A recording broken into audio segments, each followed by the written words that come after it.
डाउ फिक्सर्स में एक मिनट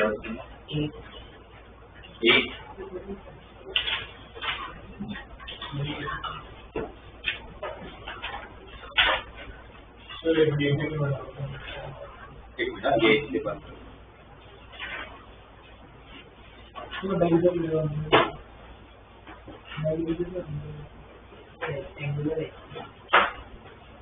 क्या दिए इसमें क्वेश्चन में आपने बोला गया है कि two system of rectangular axis name origin इसे प्लेस करते हैं। रेक्टेंगुलर एक्सिस का मतलब क्या है? एक्स वाई जेड एक्सिस और इसमें दो एक्सिस है, तो दो डिफरेंट प्लेन है बेसिकली। एक एक्स वाई जेड प्लेन है और एक मान लो कि X dash Y dash Z dash plane है, पर दोनों में क्या सेम है? ओरिजिन सेम है। तीनों एक्सिस का इंटरसेक्टिंग पॉइंट दोनों में सेम लेने को बोला है। अब आपके पास एक प्लेन है, अब वो प्लेन सपोज एक प्लेन है, तो एक्स वाई जेड के हिसाब से आप लोगों का इंटरसेप्ट जो है वो a00 0b0 003 है, और न्यू एक्सिस मतलब X dash Y dash Z dash के हिसाब से उसका a डैश 00 0b डैश 0 और 003 है, पर प्लेन तो वही है, सेम टू सेम। अगर एक्स वाई जेड के रिस्पेक्ट में प्लेन का इक्वेशन क्या होगा? X by A plus Y by B plus Z by C के होगा। अगर उसको मैं X dash Y dash Z dash के रिस्पेक्ट में देखूं तो क्या होगा इक्वेशन? एक्स बाई ए पर डैश है भी आदमी है ना, बस उसका नाम बदल गया क्योंकि डिफरेंट डिफरेंट एक्सिस पे हम उसको देख रहे हैं। तो इसका अगर एक ही है तो ओरिजिन से लेकर दोनों का पर्टिकुलर डिस्टेंस भी तो सेम ही होगा। ओरिजिन से लेकर इसका particular distance -1 upon root of 1 by A square plus 1 by B square plus 1 by और इसका particular distance -1 upon root of 1 by A square plus 1 by B square plus 1 by C square. Cross multiply करके square कर मानना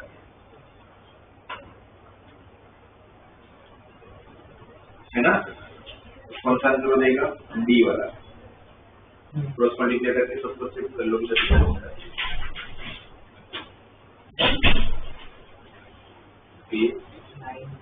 नहीं।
लोग सबसे पहले तो क्या हुआ है ABCD these are three non-zero vectors नहीं वाला क्वेश्चन की बात तो ABCD the three non-zero vectors subject the no two of these are collinear कोई भी दो collinear नहीं है कोई भी दो collinear नहीं इसका मतलब क्या हुआ कि दोनों के बीच में constant का डिफरेंस तो नहीं होने वाला है ठीक है if the vector A plus 2B is collinear with C अगर A plus 2B अगर collinear with C है तो उसको मैं क्या लिख सकता हूँ A plus 2B vector equal to lambda नहीं यूज करती तो लेम्डा ऑप्शन नहीं यूज होने वाला है तो और कोई वेरिएबल यूज करने से k into c vector right और b plus 3c is collinear with a vector तो b plus 3c is collinear with a vector right तो आपको पूछा कि a plus 2b plus 6c के बारे में आप क्या बोल पाओगे a plus 2b plus 6c के बारे में आप क्या बोल पाओगे तो हम लोग इनको इक्वेशन है इन दोनों को पहले तो सोल्व कर लेते हैं इन दोनों में से कोई एक वेरिएबल को हटाने की ट्राई करते हैं सपोज मैं एक को अगर हटा लेता हूँ तो एक को अगर हटाना होगा तो मुझे क्या करना पड़ेगा यहाँ पर एक की जो वैल्यू है उसको यहाँ पुट कर लेता हूँ तो क्या हो जाएगा B vector plus 3c vector equal to m into c vector minus 2b vector right इसको अगर इस तरफ शिफ्ट करोगे तो माइनस 2mb इस तरफ आएगा तो प्लस 2mb होगा बी वेक्टर कॉमन निकलेगा तो क्या बचेगा 1 प्लस 2m और यहाँ पर इसको अगर शिफ्ट करोगे तो c वेक्टर कॉमन तो क्या बचेगा minus 3 minus km equal to 0 right अब अगर हमें ये पता है कि ये दोनों वेक्टर b और c वेक्टर अगर कोलिनियर नहीं है तो कोलिनियर नहीं है तो इसका मतलब क्या निकालना है दोनों को 0 होना पड़ेगा 1 प्लस 2m को भी 0 होना पड़ेगा 3 माइनस km को भी 0 होना पड़ेगा क्योंकि अब 0 वेक्टर होने का सिर्फ एक ही पॉसिबिलिटी क्योंकि अगर उस तरफ ले गया तो कांस्टेंट का डिफरेंस आ जाएगा बट वो नॉन कोलिनियर बोला है तो अगर ये 0 होने के लिए एक ही पॉसिबिलिटी चाहिए कोएफिशिएंट कोई 0 बना दिया जाए तो अगर ये 0 हुआ तो 1 plus 2m equal to 0 right तो m इक्वल टू -1/2 अगर m को अगर -1/2 अगर यहाँ रखा तो k equal to 6 3 equal to km ना m -1/2 है तो k इक्वल टू 6 हो जाएगा तब k इक्वल टू 6 या m इक्वल टू माइनस तो m इक्वल टू -1/2 और k इक्वल टू -6 तो k को रखो या -1/2 को रखो दोनों में सेम ही आंसर आना है क्योंकि सेमी रिलेशन से निकाला हुआ है तो k को अगर -6 रखा तो यहाँ पर -6c वेक्टर दूसरी तरफ भेजूंगा तो a vector plus 2b vector plus 6c vector is equal to 0 vector हो गया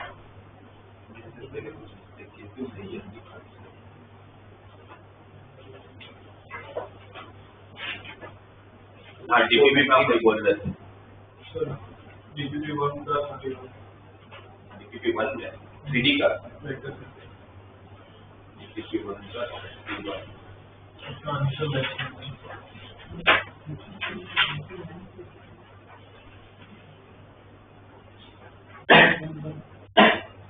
फाइंड द प्लस और 4 पॉइंट अपन कैसे किया आपने को पहले एक को फिक्स पॉइंट लिया ए जैसे फर्स्ट को अगर i plus 2j plus 3k को मैंने फिक्स पॉइंट बना लिया फिर ab vector ac vector ad vector और उनका स्केलर ट्रिपल प्रोडक्ट 0 वैसे क्या तो आपका पहला रो क्या बना पहला रो 2 -3 और -1 सही है 2 -3 और -1 दूसरा -3 लैम्डा -2 और -2 तीसरा 5 -6 और -1 और -1 इसको क्या होना पड़ेगा 0 तो इसको नॉर्मली सॉल्व करो तो 2 के साथ मल्टीप्लाई करूंगा तो -λ प्लस 2 -12 माइनस प्लस 3 ये प्लस 3 ये -10 तो माइनस प्लस 10 फिर -1 जब लूंगा तो ये plus 18 minus 5λ plus 10 is equal to 0 2 - 12 is -10 -10 तो -2λ -20 प्लस 13 39 यहाँ पर 18 + 10 28, तो -28 + 5 lambda equal to 0, 5 lambda minus 2 lambda तो 3 लैम्डा, 39 माइनस 48 तो 9, 20 20 40 होता है ना, 48 और -48 + 39 -9, -9 उस तरफ देगा तो +9 तो लैम्डा इक्वल टू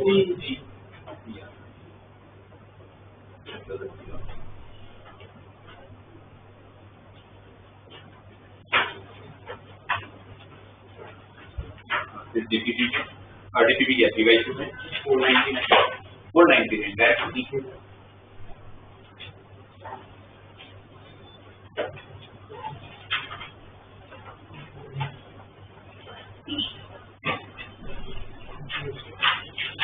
तो पॉइंट निकालने पड़ेंगे total with the area of the triangle shown by the line.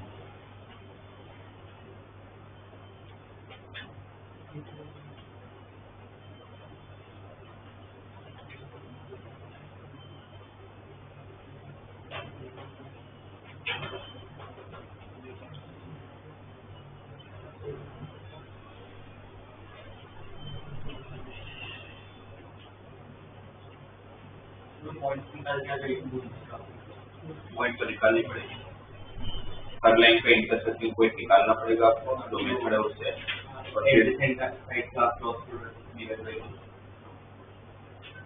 484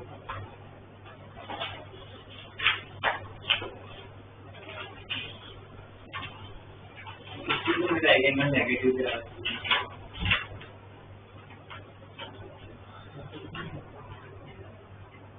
copy लेकर आते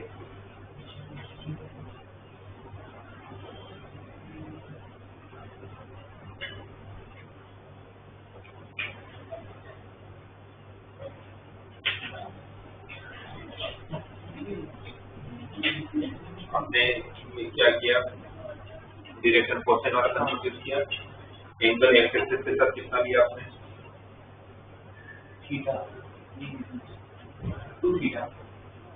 आपको क्या बोला है, ये जो each of the angles beta and gamma that given line makes with the positive Y in Z axis, तो बीटा जो है वो आपका थीटा भी मतलब बीटा जो है एंगल जो cos बीटा है उसको हम लोग m बोलेंगे और cos गामा को n बोलेंगे, ठीक है।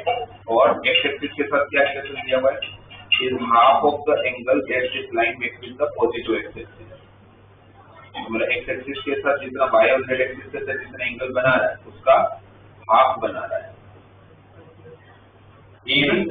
वो y और z beta and gamma that given line makes with the positive Y and z axis respectively is half of the angle that this makes, मतलब वो हाफ बना रहा है, तो आपने इसको ये बीटा ले लिया, ओके 2 अल्फा ले लिया, मतलब समझ लेते हैं। तो कुछ them the sum of the possible values of the angle beta, तो उसके बाद हमारे पास क्या रिलेशन होता है, m square plus n square equal to 1, l हमारा क्या है cos 2 अल्फा, तो cos square 2 alpha plus cos square beta plus cos square gamma equal to 1 alpha angle तो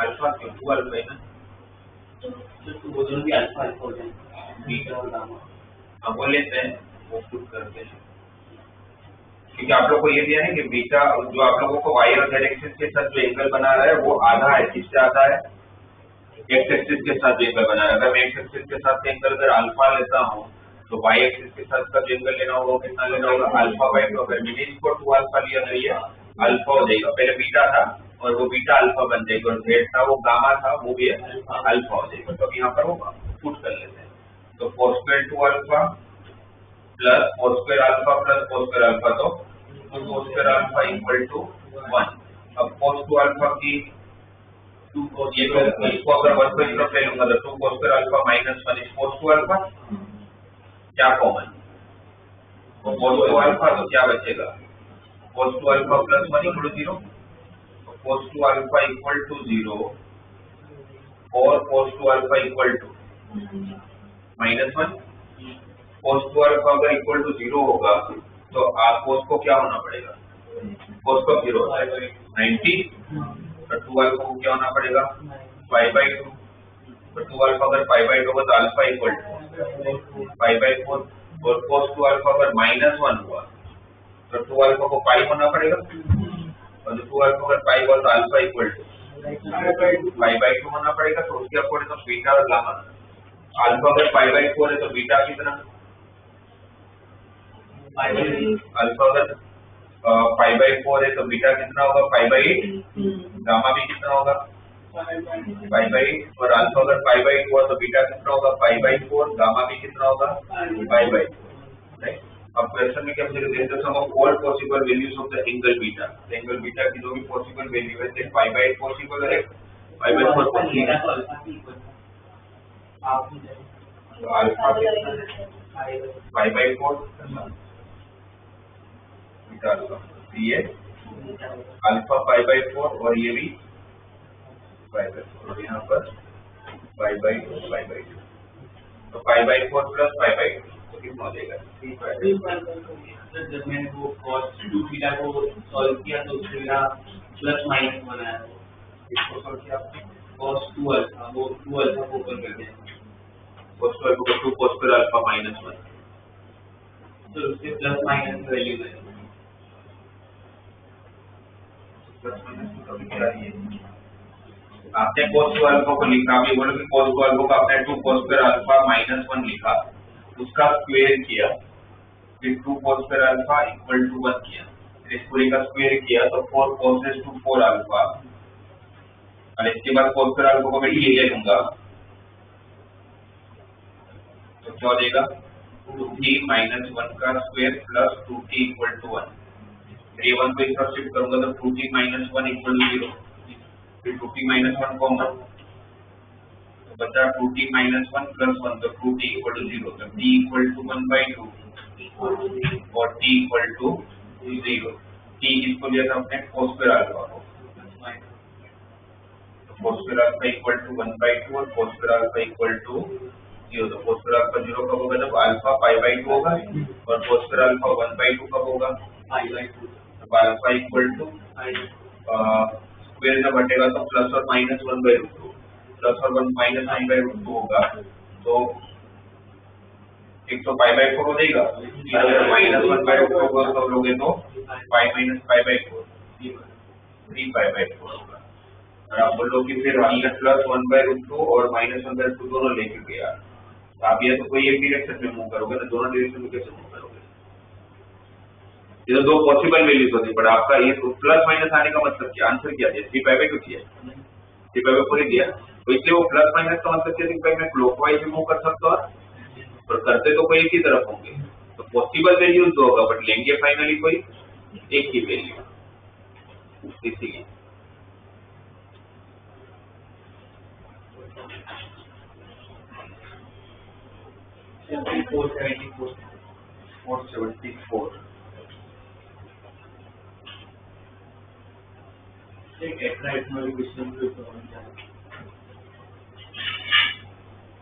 फॉर्मूला तो बताइए तो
474 में आप अगर क्वेश्चन पढ़ो पहले क्या दिया हुआ है।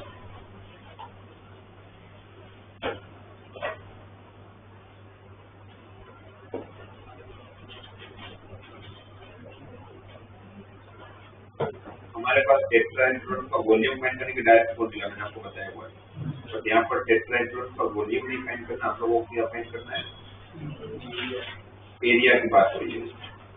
अब क्या दिया हुआ आप लोगों को क्वेश्चन में, मैंने डायग्राम सामने बनाया हुआ है। आपका जो ए है वो कहीं पर प्लेन स्पेस में है, आपको 4 ट्राइंगल दिख रहे होंगे। टेट्राहेड्रॉन का मतलब क्या होता है, इसके अंदर 4 ट्राइंगल्स होते हैं, बराबर है। अब ए बी, ये ए पॉइंट पे स्पेस में आपको 4 ट्राइंगल कौन से दिख रहे हैं, एबीसी, एबीडी, एसीडी और बीसीडी, राइट। उसमें आप लोग देखोगे तो आप लोगों को 3 ट्राइंगल्स के एरिया दे रखे हैं। एबीसी का एरिया दिया हुआ है, एसीडी का एरिया दिया हुआ है और एडीबी का एरिया दिया हुआ है। और एक चीज बोला गया है, इसके अंदर ये जो तीनों एजीज है ना, वो म्यूचुअली परपेंडिकुलर है। तो तीनों एजीज है वो म्यूचुअली परपेंडिकुलर है। तो अगर वो तीनों एजीज अगर म्यूचुअली परपेंडिकुलर है तो इसको हम लोग क्या करते हैं, इसको हम लोग अब इसको अगर आप 2 तरीके से कर सकते हो। एक तो आप इसको कार्टेशियन से पूरा कर सकते हो, इसको पूरे कार्टेशियन से कर सकते हो। अगर इसका लेंथ अगर मैं x ले लूं, इसका लेंथ अगर मैं y ले लूं, इसका लेंथ मैं z ले लूं, यहाँ पर हर एक जगह पर 90 डिग्री बन रहा है, म्यूचुअली परपेंडिकुलर दिया हुआ है। तो म्यूचुअली परपेंडिकुलर दिया हुआ, आप अब ये इस तरह ही सोच लो कि आपको अगर इस ट्राइंगल का एरिया फाइंड करना है तो ट्राइंगल का एरिया फाइंड करने की फॉर्मूला क्या होगा, half of base into height, half of base into height, तो half of base into height तो क्या हो जाएगा X Y is equal to ABC का एरिया कितना दिया हुआ है 5, एक्स वाई का प्रोडक्ट 10 हो जाएगा, बराबर है। इसका area half of Y Z, वो कितना दिया हुआ है एससीडी का एरिया 6, तो वाई जेड कितना हो जाएगा 12, और ये आप लोगों का area half of the x Z वो कितना दिया हुआ है 7, तो एक्स जेड कितना हो जाएगा 40, एक्स जेड कितना हो जाएगा 40, ठीक है राइट। अब अगर मैं इससे करता हूं तो फिर ये मुझे बीसीडी का एरिया फाइंड करना, तो मुझे बीसी का लेंथ, सीडी का लेंथ और बीडी का लेंथ मिल जाए तो फिर मैं हीरोज फॉर्मूला से कर लूंगा। और बीसी का लेंथ ढूंढने के लिए क्या चाहिए होगा आपको, एक्स और वाई का लेंथ ही चाहिए, फिर तो पाइथागोरस से आप लोग X square plus Y square को बीसी का स्क्वायर मिल जाएगा। इसका लेंथ के लिए Y square plus Z square, Pythagoras वापस इसका लेंथ के लिए X square plus Z square, मतलब बेसिकली आपको क्या चाहिए एक्स वाई जेड, तीन रिलेशन है, तीन अननोन है, तो फिर मुझे एक्स वाई जेड मिल जाएगा, सही, एक्स वाई जेड मिल गया तो उससे फिर पाइथागोरस ये सब का लेंथ भी मिल जाएगा। तो उससे मैंने किया तो वही थोड़ा सा लेंथी हो रहा है, तो इसको सॉल्व करने के पहले एक्स वाई जेड ढूंढने का, एक्स वाई जेड ढूंढने के बाद फिर पाइथागोरस इन तीनों का लेंथ ढूंढने का, फिर भी आंसर तो नहीं, फिर यूरोस फॉर्मूला के लिए एस चाहिए, एस के लिए क्या करोगे एकल इंटीग्रल डी बाई टू, फिर root of S into S minus C into S minus B into S minus C से कर सकते हैं। पर अगर इसको वेक्टर ये हो गया इसमें, इसको अगर वेक्टर से करें तो हम अगर ऐसा कर ले,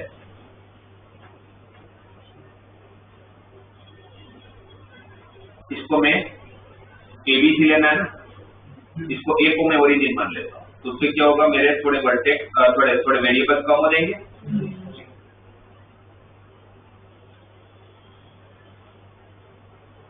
ए बी सी डी,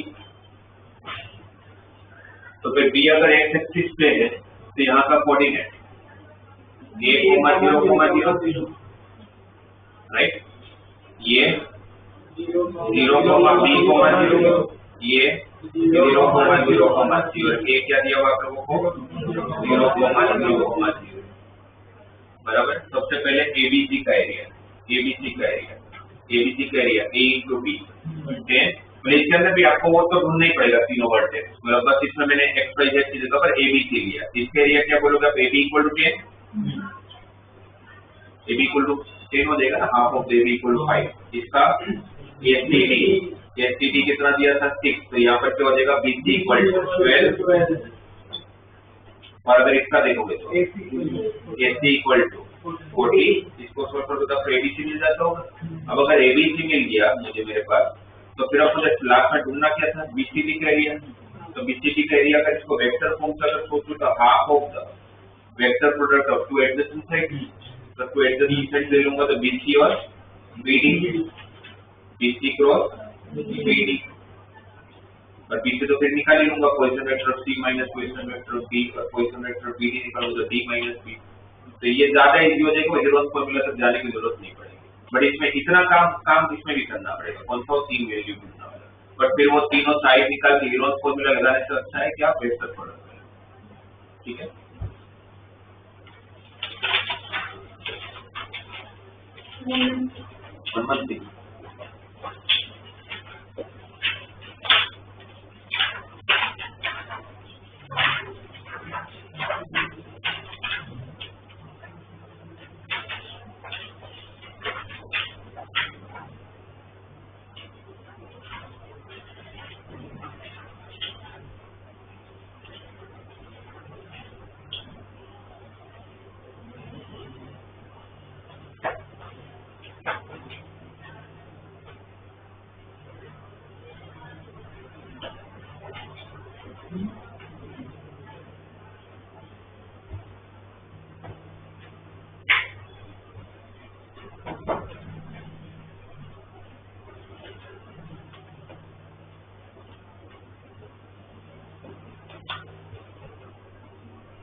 कोई भी अगर दो वेक्टर्स का एंगल बाइसेक्टर निकालना हो वेक्टर फॉर्म में तो कैसे निकालेंगे?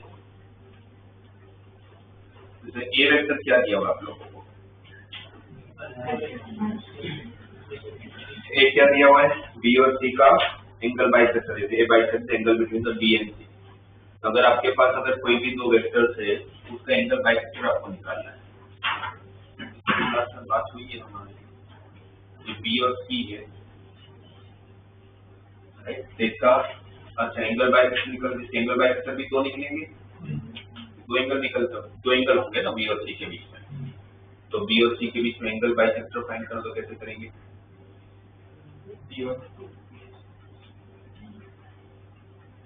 अच्छा अगर ये अगर एंगल मैंने बात किया कि ये तो बहुत अच्छा रहेगा, ये अगर एंगल बाइसेक्टर है, अगर मैं इसको अगर कंस्ट्रक्ट करूँ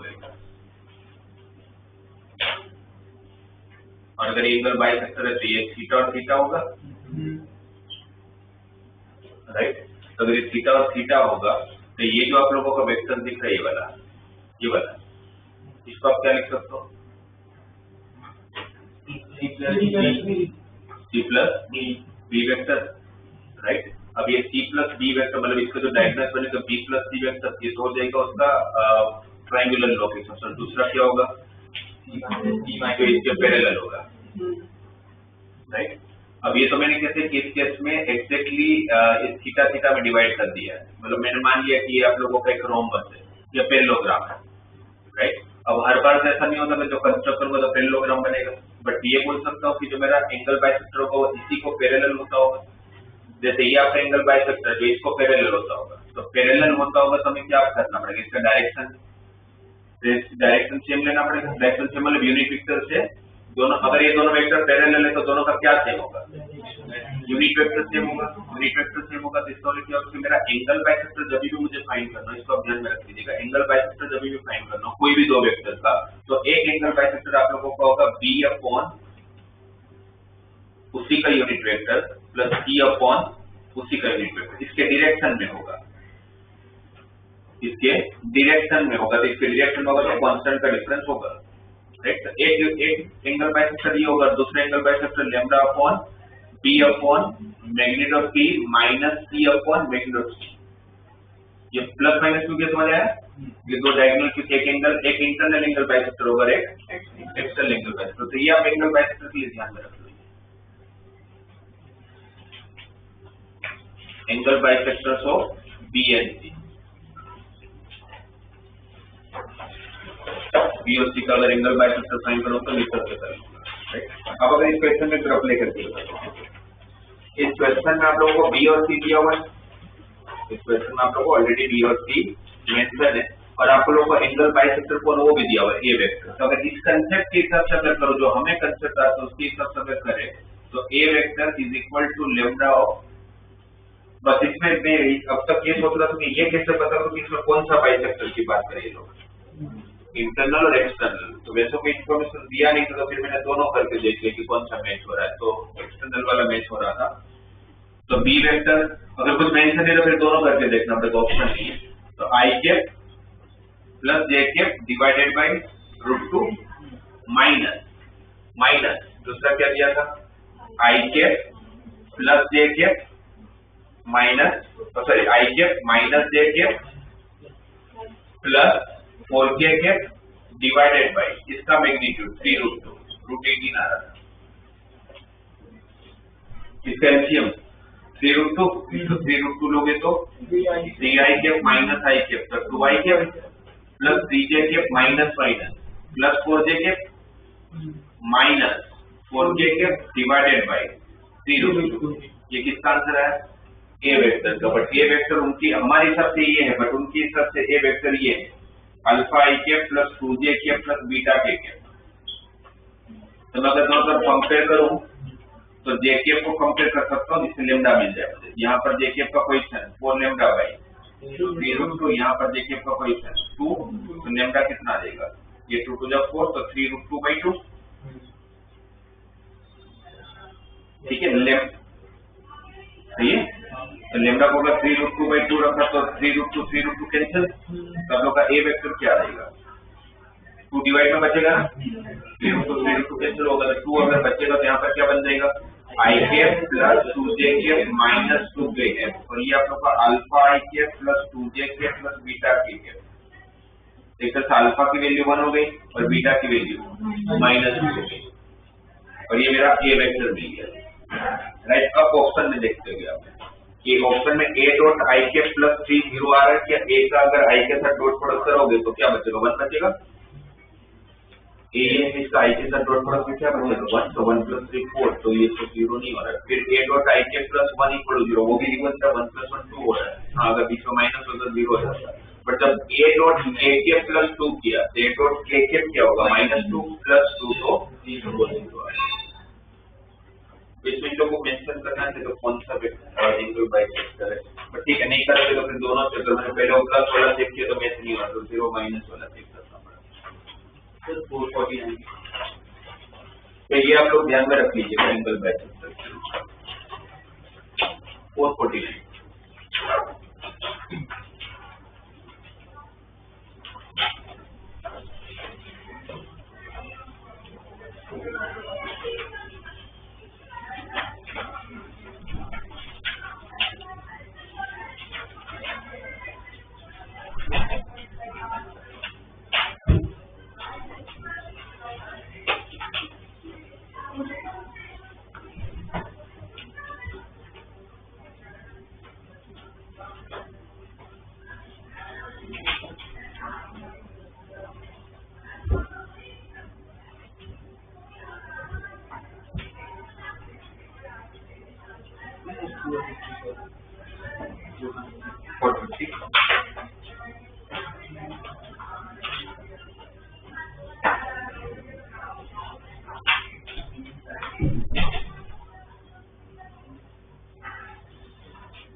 एसी का रिमोट है।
देखो ना क्या कर ले, इसको वापस वेक्टर की जगह पर कार्टेशियन की तरह ट्रीटमेंट दो। आपका ट्राइंगल के तीनों वर्टाइसेस दे रखे हैं और p vector plus q vector minus 3r vector, उस p q r को भी i के j की तरह ट्रीटमेंट दे दो, राइट। तो आप लोग को वर्टाइसेस क्या हो जाएगा, 4 1 और -3 इसका वर्टाइसेस, -5 1 और 2 इसका वर्टाइसेस, 2 -1 और 2।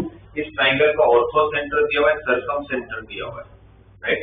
तो ऑर्थो सेंटर सर्कम, अगर मेरे पास अगर 3 वर्टेक्स होगा तो मैं ऑर्थो सेंटर सर्कम सेंटर तो नहीं ढूंढ सकता, मैं सेंट्रोइड तो ढूंढ सकता हूँ। तो सेंट्रोइड क्या होगा इसका, तीनों का एडिशन डिवाइड बाय 3, तो आ रहा है 1/3। वापस y को भी ऐड किया तो वो भी आया 1/3, इसको भी ऐड किया तो वो भी आया 1/3।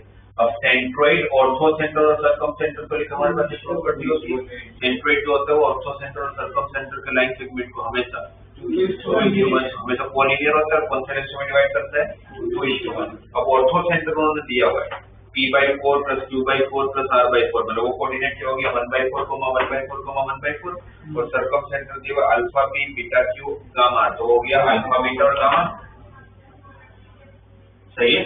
Section formula 2 alpha plus 1/4 divide by 3 m plus n is equal to 1/3। तो 3 और 3 कैंसिल, ये 1/4 उस तरफ देगा तो 1 - 1/4 3/4 होगा, तो अल्फा इक्वल टू 3/8 आ जाएगा। अल्फा कितना देगा, और आप देखो तो जब ये कोऑर्डिनेट जब सेम ही है तो बीटा भी तो क्या आना है, 3/8 ही आना है, और गामा भी क्या आना है 3/8 आना है। हमने क्या था 2 alpha plus 2 beta plus 5 gamma, और हर एक में 3/3/3/3 है, कितनी बार हो जाएगा 5 times plus 2 times plus 1 times, तो 8 टाइम्स 3/8, 8 टाइम्स 3/8 तो आंसर हो जाएगा। इसको कार्टेशियन की तरह किसमें, तो जहां कार्टेशियन यूज कर सकते हो वहां यूरो यूज कर।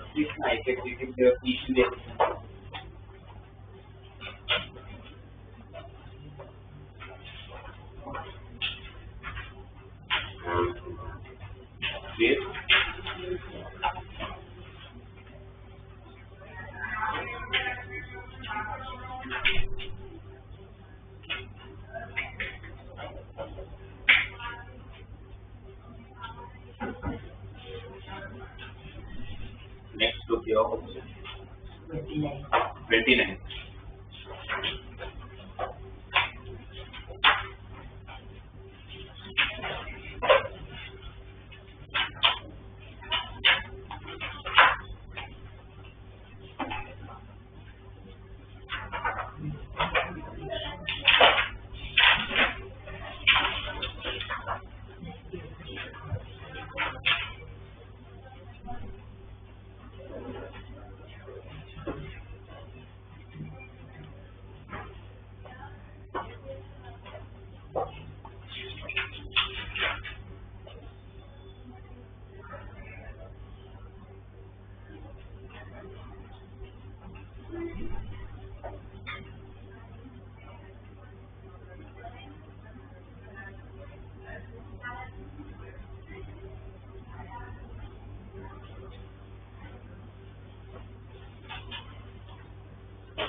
69 1 value of theta.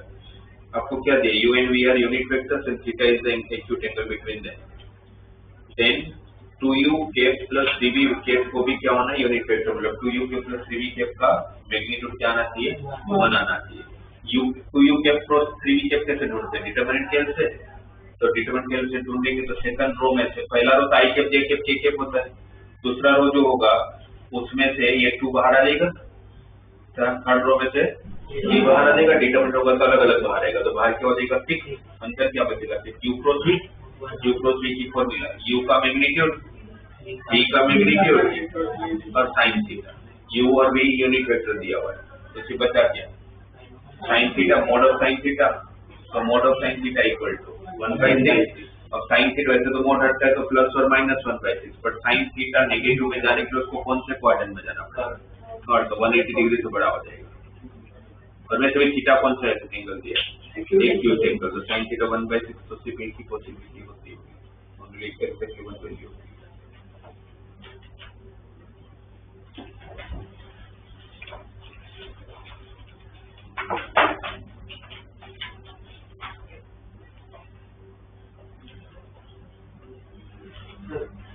तो लाइन में ऐसा दिया होगा कि एक पर्टिकुलर पॉइंट है और उससे एक पर्टिकुलर डिस्टेंस पे उस लाइन पे दूसरा पॉइंट पूछता है, तो पैरामीट्रिक लाइन लेने में तो लाइन के इक्वेशन दिया होगा इक्वल टू r लेके आप पैरामीट्रिक पॉइंट ढूंढोगे. आपको r पता करना होगा. वो r बेसिकली क्या? r भी डिस्टेंस ही है, वो r भी क्या है? डिस्टेंस ही है. तो r डिस्टेंस पर आपको पॉइंट मिल जाएगा. r की वैल्यू ढूंढनी पड़ेगी, उसके लिए कोई इन्फॉर्मेशन दिया होगा, तो डिस्टेंस दिया हुआ है ना, वहां से r मिल जाएगा. दो पॉइंट ढूंढ सकते हैं, एक ऊपर और एक नीचे, प्लस माइनस r करके, जैसे 2D में करते वैसे ही. यहाँ पर आप देखो ना 2D और फिर 2D का मुझे याद करो कार्टेशियन फॉर्म क्या होता है? Parametric form. x minus x by cos theta equal to plus minus r. बराबर है. और यहाँ पर आप 3D के अंदर क्या लिखते हो? x minus x1 by a क्या है? Direction ratio. डायरेक्शन रेशियो का जन्म कहाँ से होगा? डायरेक्शन कोसाइन क्या होता है? cos theta. बस सिर्फ 2D और 3D में फर्क क्या होता है कि 2D के अंदर आप दोनों एक्सिस के साथ एंगल कंसीडर, मतलब सिर्फ एक्स एक्सिस के साथ एंगल कंसीडर करते हो क्योंकि स्लोप की बात होती है. यहाँ पर डायरेक्शन कोसाइन की बात होती है, तब तीनों के साथ एंगल कंसीडर करते हो. तो उसमें cos थीटा sin थीटा लिख देते हैं. यहाँ पर cos अल्फा, cos बीटा और बीटा किसके साथ एंगल होता है? y एक्सिस के साथ, और cos गामा तो z एक्सिस के साथ होता है. इसमें हम लोग को cos alpha, cos beta, cos gamma लेना पड़ता है, उसमें सिर्फ cos थीटा sin थीटा से काम हो जाता है.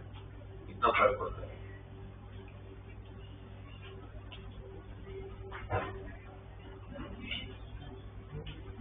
के बाद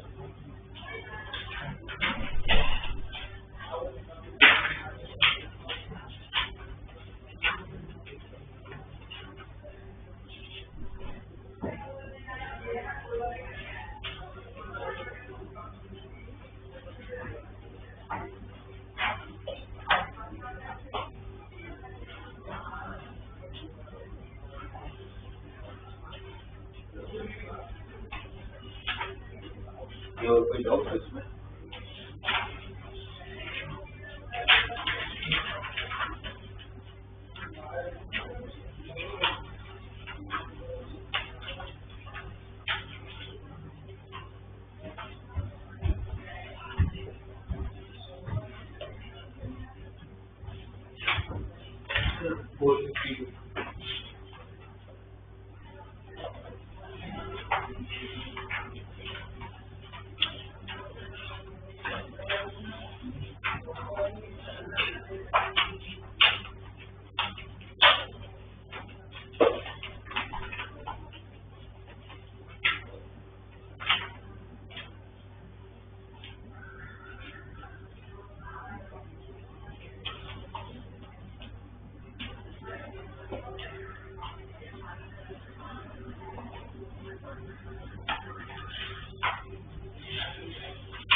क्वेश्चन आप लोग को क्या दिया हुआ, एक टेट्राहेड्रॉन है, ठीक है, और उस टेट्राहेड्रॉन के 4 वर्टेक्स से 3 दिए हुए हैं जो आपका बेस एबीसी। ए का वर्टेक्स 1,2,1, बी का वर्टेक्स 1,3,-, और सी का वर्टेक्स 2,1,-। ठीक है, अब क्या बोला है कि the altitude from the vertex D, मतलब मान के चलो कि यहाँ पर आप लोग एक ट्राइंगल या विजुअलाइज थोड़ा करना पड़ेगा आपके पास, नीचे आपके बेस में यहाँ पर ट्राइंगल मान लेते हैं, ठीक है, ये ट्राइंगल है यहाँ पर कहीं पर स्पेस का पॉइंट डी है, डी से मैंने ऑल्टीट्यूड ड्रॉ किया, तो ऑल्टीट्यूड कहाँ जाके मिल रहा है, एबीसी को, राइट। वो जहाँ पर ऑल्टीट्यूड मिल रहा है ना, मतलब जिस पॉइंट पर जाके वो इंटरसेक्ट कर, जैसे ऑल्टीट्यूड है तो यहाँ पर एक पॉइंट होगा, वो पॉइंट कौन सा है जहाँ पर उसका मीडियन इंटरसेक्ट कर रहा है। अब आप क्वेश्चन पढ़ोगे तो the altitude from the vertex D to the opposite face ABC meet, वो जो फुट है जहाँ पर, वो फुट किसके ऊपर जाके मिल रहा है, मीडियन के ऊपर आ रहा है, वो फुट कहाँ पर आ रहा है, मीडियन के ऊपर आ रहा है। Meet the median line segment through A of the triangle ABC at the point E, और आपको फाइनली ई के पोजीशन वेक्टर पता करना, मतलब ई का पॉइंट पता करना है इनडायरेक्टली, ई का पॉइंट पता चल जाएगा तो उसका पोजीशन वेक्टर पता चल जाएगा, राइट। तो देखो ये डी से मैंने पर्पेंडिकुलर ड्रॉ किया, तो पर्पेंडिकुलर ड्रॉ करोगे तो यहाँ पर 90 डिग्री बनता होगा, राइट, यहाँ पर 90 डिग्री बनेगा, और ये कौन सा है, ये आपका मीडियन है जो कहाँ से ड्रॉ हुआ है, ए से, तो ए से अगर मीडियन ड्रॉ करो तो मीडियन तो ऑपोजिट साइड को जाके बाइसेक्ट करते होगा, तो ये पॉइंट का बीच में पॉइंट होगा, उसका कोऑर्डिनेट मिल जाएगा मुझे 3/2, -3/2, करेक्ट। अब मुझे फाइंड क्या करना है, ई के वर्टाइस से, ई का वर्टाइस पता चलेगा तो उसका पोजीशन वेक्टर पता चल जाएगा। अब ई इस एपी को कोई ना कोई रेशियो में डिवाइड करता होगा, पता नहीं कौन से रेशियो में डिवाइड करता है, मान लेते हैं k:1 के रेशियो में डिवाइड कर रहा है, तो भी रेशियो लेने से हम क्या लेते हैं k:1, तो ई का कोऑर्डिनेट क्या हो गया, ई का कोऑर्डिनेट क्या हो गया 3/2k + 1 डिवाइड बाय k+1, फिर 2k + 2 अपॉन k+1, यहाँ पे तो 2 कॉमन निकलेगा, k+1 कट हो जाने वाला है, फिर -3/2k + 1 अपॉन k+1, यहाँ पर ये क्या हो जाएगा, अगर एलसीएम लूंगा तो 3k + 2 upon twice of k+1, यहाँ पर 2, यहाँ पर -3k + 2 upon twice of k+1, ये ई का कोऑर्डिनेट है। अब बस मुझे कैसे k निकालना है, और k निकालने के मेरे पास क्या क्या इन्फॉर्मेशन दिया हुआ है, मुझे k निकालने के लिए 2 चीजें दिया हुआ है, क्या क्या दिया हुआ है, सबसे पहले एडी का लेंथ दिया हुआ है, एडी का लेंथ कितना है √110/3, अगर मैं इसको ज्वाइन करता हूं तो ये AED एक राइट एंगल ट्रायंगल होगा, तो यहाँ पर ये कितना है √110/3, मैं अगर ED का लेंथ निकाल लूं तो मुझे K मिल जाता है, तो K मिल गया तो मुझे E का वर्टेक्स मिल जाएगा, मुझे बेसिकली ढूंढना क्या है, ED क्या है, ऑल्टीट्यूड, और आपको ढूंढना क्या है, वॉल्यूम ऑफ टेट्राहेड्रॉन, बट ढूंढना क्या दिया हुआ है, volume of tetrahedron, volume of tetrahedron की फॉर्मूला क्या होता है, मतलब इनडायरेक्ट 1/6 किस तरह से है वो मैं आपको बताता हूँ। नॉर्मल आप लोगों का जो वॉल्यूम होता है क्या होता है, आप लोगों का हाफ हो, मतलब किसी का भी वॉल्यूम कैसे निकालते हो, एरिया ऑफ द बेस, जैसे ये फॉर्मूला है आपका 1/6 वाला, वॉल्यूम की फॉर्मूला क्या होती है 1/6 ऑफ DA, DB और DC का box product, right. But normally आप लोगों को किसी का भी वॉल्यूम क्या होता है, area of base into height, और एरिया ऑफ द बेस कैसे निकालते हैं, एरिया ऑफ बेस मतलब ट्राइंगल ना, ट्राइंगल के एरिया कैसे निकालते हैं, half of vector product of 2 adjacent sides, ये half of vector product of 2 adjacent sides होता है, राइट। इसका बाहर एक 1/3 होता है टेट्राहेड्रॉन में, तो इसका हाफ और वो 1/3 मिलके क्या हो जाता है 1/6 हो जाता है, और एरिया ऑफ द बेस और height. Area of the base आप क्रॉस प्रोडक्ट से निकालते हो और हाइट के लिए डॉट प्रोडक्ट करना पड़ेगा। फाइनल आंसर तो स्केलर क्वांटिटी चाहिए ना, और height dot area of base, तो वो क्या बन जाता है, स्केलर ट्रिपल प्रोडक्ट। ठीक है ना, उसी तरह से उसकी फॉर्मूला बनी। समझ आया किस तरह से बन जाए, ठीक है। तो एक तरह से मैं बोल सकता हूँ कि 1/3 of area of base into height. Height मतलब कौन इस केस में, डी अल्टीट्यूड आपका, तो 1/3 of D into area of base. Area of base निकालने के लिए, एरिया ऑफ बेस निकालने के लिए A B cross B C कर लो, half of magnitude of A B cross B C. और ये पूरा कितना दिया हुआ है, root of 805 by 6√2। A B निकाल लेंगे, ए बी के लिए अब इसको माइनस कर लेंगे, तो ए बी वेक्टर क्या हो जाएगा, position vector of B minus position vector of A 1 माइनस 0 plus J K minus 3k, correct. B C vector position vector of C minus position vector of B, तो I K minus 2j K minus k K sorry plus K अपना। अब ये A B cross B C determinant I J K 0 1 minus 3 1 minus 2 1, right. तो I के साथ क्या आ जाएगा, 1 minus 6 minus 5 minus जे के साथ प्लस 3 मतलब 3j है ना, के के साथ माइनस 0 और माइनस 1, तो माइनस के। किसका magnitude 25 plus 9 plus 1 35 root of 35 ना। ओके, तब क्या हो गया, 1/6 of DE into root of 35 equal to √805 by 6√2। इसको सोल्व करूंगा तो क्या आ जाएगा, डी निकाला नहीं, फिर इससे क्या निकल जाएगा आप लोग का, डी निकल जाएगा। डी निकला मतलब आप लोग को ये मिल गया, आपको ये दिया हुआ था, तो पाइथागोरस से के की वैल्यू आ जाएगी। के की वैल्यू जब इसमें पुट करूंगा तो टी का कोऑर्डिनेट आ जाएगा, और ई का कोऑर्डिनेट चाहिए कि लगा लेना, तो उसका पोजीशन वेक्टर आ जाएगा। ठीक है, तो ये थोड़ा अच्छा क्वेश्चन, मतलब उस टाइम पर क्लिक हो जाए कि कैसे यूज करेंगे वॉल्यूम और इसको।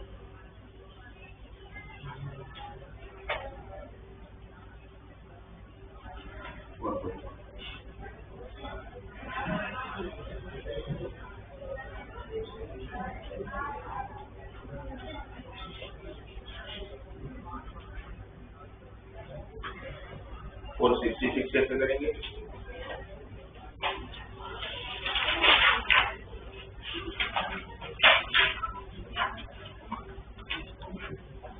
पैरामीट्रिक वैल्यू मतलब क्या, the distance from the line from the normally the point से लेके अगर लाइन का डिस्टेंस फाइंड करते तो कौन सा डिस्टेंस फाइंड उसके बाद इसका अलोंग द लाइन, मतलब लाइन के डायरेक्शन। तो कैसे करेंगे सर, पहले लाइन का पैरामीट्रिक से आर के कम में आ जाएगा, फिर उसको माइनस करेंगे 140 डायरेक्शन निकालेंगे। आपका क्वेश्चन ये है ना, यहाँ पर आपके पास एक 1,4,0 है, इस लाइन का इक्वेशन दिया हुआ है x - 2/2 y - 6/3 z - 3/4। आपको ये डिस्टेंस निकालना है, और ये डिस्टेंस कौन सा है, जो एक दूसरे लाइन के डायरेक्शन में है। कौन सी लाइन के डायरेक्शन में, x + 1/2 equal to y + 3/4 equal to z + 5/-5। ये डिस्टेंस निकालना, ये डिस्टेंस तो तभी निकलेगा जब ये पॉइंट निकलेगा। तो जब भी पॉइंट निकालना है क्या करते हैं, इक्वल टू r, ठीक, इक्वल टू r ले लिया, ये पॉइंट मिल गया, 2r + 3 2r + 2 sorry 3r + 6 4r + 3, फिर r कैसे निकालें, और फिर ये पॉइंट को माइनस करेंगे लाइन के बीच के लिए। ठीक है, फिर 2 4 और 5 के साथ जो पैरेलल है, मतलब ये और ये लाइन पैरेलल है, इसका डायरेक्शन रेशियो का रेशियो सेम प्रोपोर्शन में होगा, तो वहां से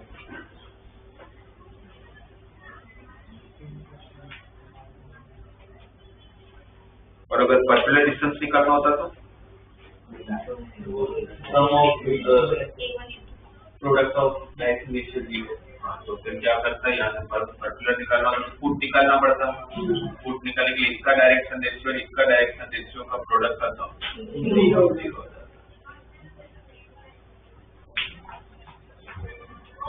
फिर इमेज वाले क्वेश्चन उसका तो फुट निकाल के इमेज का मिड पॉइंट हो जाएगा, और प्लेन का होगा तो मैंने आपको डायरेक्टली शॉर्ट कर दिया हुआ है।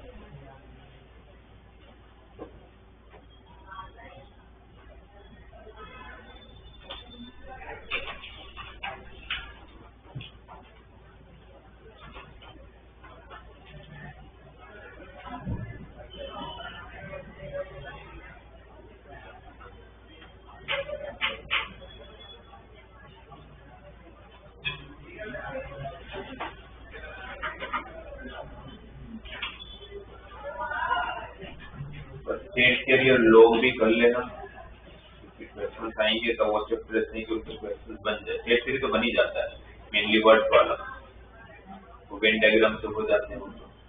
लोग में स्पेसिफिकली उसके सारे प्रॉपर्टीज 9 या 10 जो प्रॉपर्टीज वो ध्यान में रखेंगे। फिर आप लोगों को ये सारे क्वेश्चन लोग के एप्लीकेशन के ध्यान है। अगर आपको दिया जाए कि अगर बोले कि 2⁻2000 टोटल कितने डिजिट कैसे सकते हैं?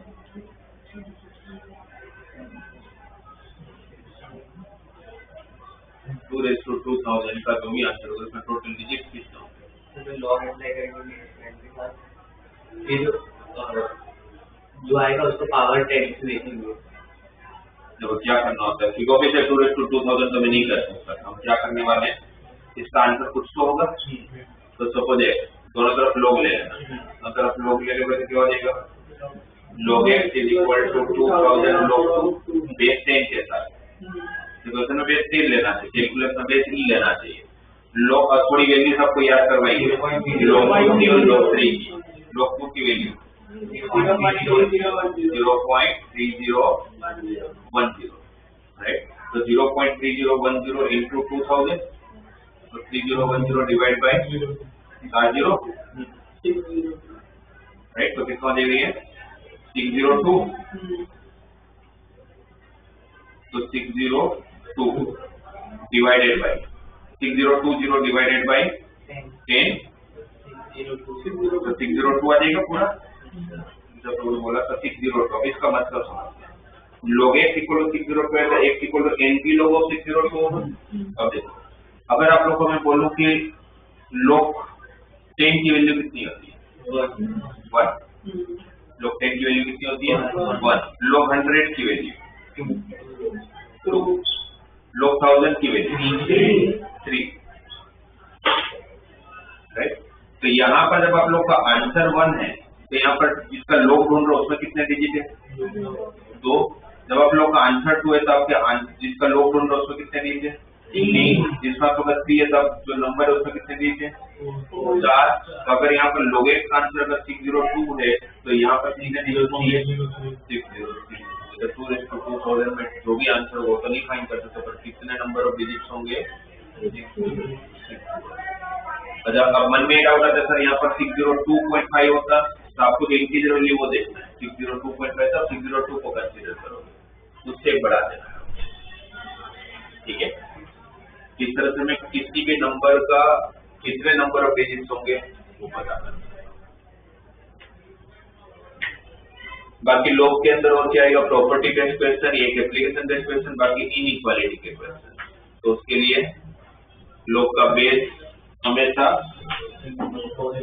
पॉजिटिव होता है एक्सेप्ट 1, और लोग का नंबर भी हमेशा पॉजिटिव होता है। फिर लोग जब हटाते हो तो लोग कब इंक्रीजिंग फंक्शन बनता है, कब डिक्रीजिंग फंक्शन, तो उसके इसमें इनइक्वालिटी अगर 1 से बड़ा होगा तो इनइक्वालिटी चाहिए, और लोग हटता है तो e के पावर मतलब 10 के पावर में जो भी बेस होगा उसके पावर में चला जाता है। तो स्टेट के लिए लोग में तो इनइक्वालिटी में तो मेनली अगर कोई क्वेश्चन पूछा भी गया तो 2 ही टाइप के क्वेश्चन बनते हैं, कौन से, या तो वेविकर मेथड या तो फिर मॉड्यूलस वाले। तो मॉड्यूलस वाले जब क्वेश्चन बनते हैं तो मॉड्यूलस हटाना आना चाहिए, मॉड्यूलस हटा भी तो करोगे। और जो उसका स्टैंडर्ड पार्ट है, मॉड एक्स अगर ए से छोटा है तो एक्स की रेंज, और मॉड एक्स अगर ए से बड़ा है तो एक्स की रेंज, ठीक है। और फिर वेक्टर 3D और फिर